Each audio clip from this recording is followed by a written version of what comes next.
Hello teacher, my name is Monserrat Toledo and this time I will explain the Pythagorean theorem with my classmate Nicolas Lopez.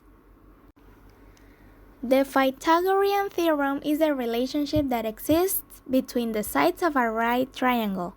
It states that the area of a square with the longest side of the right triangle is equal to the sum of the areas of the squares formed with the other two sides of the triangle.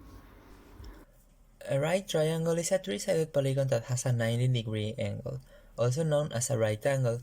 The legs are the sides that form the right angle and the hypotenuse is the longest side of the triangle opposite of the right angle. These are the steps to do the Pythagorean theorem. Number 1 is identify the two legs of the triangle and the hypotenuse. Note their lengths. Number 2 is determine which side you are trying to find. And number 3 is to substitute your lengths into the Pythagorean theorem equation and solve for the missing value. Here we have an example of an exercise in which we use the Pythagorean theorem to get the side C of this triangle, which is the hypotenuse. We have sides A and B, which are 8 centimeters and 15. And using our formula, we square them and then add them together. And afterwards, we have to get the square root, and the result is 17. So that is the value of C, hypotenuse.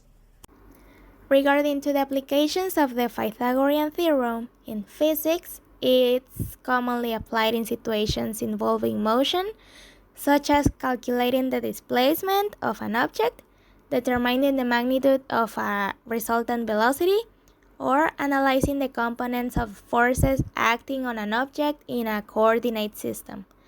It helps break down complex motions and forces into simpler, perpendicular components, making it a fundamental tool for understanding and solving problems in physics.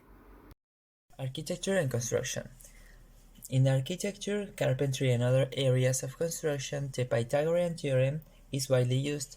For example, if the height of a roof and the distance it has to span are known, the Pythagorean theorem is used to cut diagonal beams. As we know, it is also used to ensure that constructions form right angles at the corners. By measuring the sides of a triangle, if they coincide with the Pythagorean theorem, we can be sure that there is a right angle.